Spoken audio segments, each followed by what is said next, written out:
Hi guys, welcome to my YouTube channel traditional food vlogs. ಇವತ್ತು veg fried rice ಮಾಡ್ತಾಯಿದ್ದೀವಿ. ಅದಕ್ಕೆ ಬೇಕಾಗಿರೋ ಪದಾರ್ಥಗಳು: ಕೋಸು, ಕ್ಯಾರೆಟ್, ಬೀನ್ಸ್, ಹಸಿಮೆಣಸಿನ್ಕಾಯಿ, ರುಚಿಗೆ ತಕ್ಕಷ್ಟು ಉಪ್ಪು, ಗರಂ ಮಸಾಲ, ಈರುಳ್ಳಿ, ಧನಿಯಾ ಮಸಾಲ, ಎಣ್ಣೆ. 3 ಟೇಬಲ್ ಸ್ಪೂನ್ ಎಣ್ಣೆ ಹಾಕ್ತಾಯಿದ್ದೀವಿ.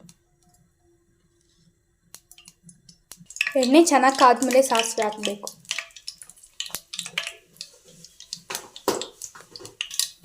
ಎಣ್ಣೆ ಚೆನ್ನಾಗಿ ಕಾದ್ಮೇಲೆ ಸಾಸಿವೆ ಆದಮೇಲೆ ಈರುಳ್ಳಿ ಹಾಕಬೇಕು.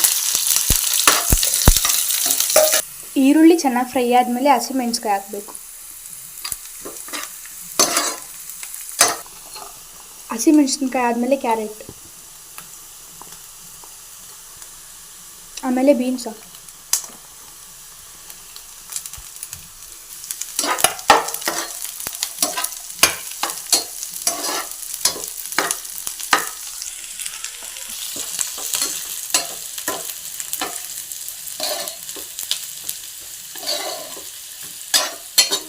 ನಿಮಿಷ ಬೇಯಿಸಬೇಕು.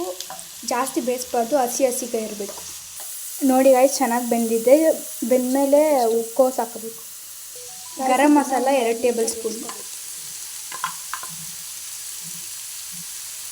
ಧನಿಯಾ masala 1 tablespoon, chilli powder 1/2 tablespoon, soya sauce 2 table spoon.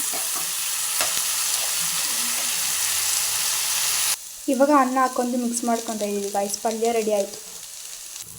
ನೋಡಿ guys, veg fried rice ready.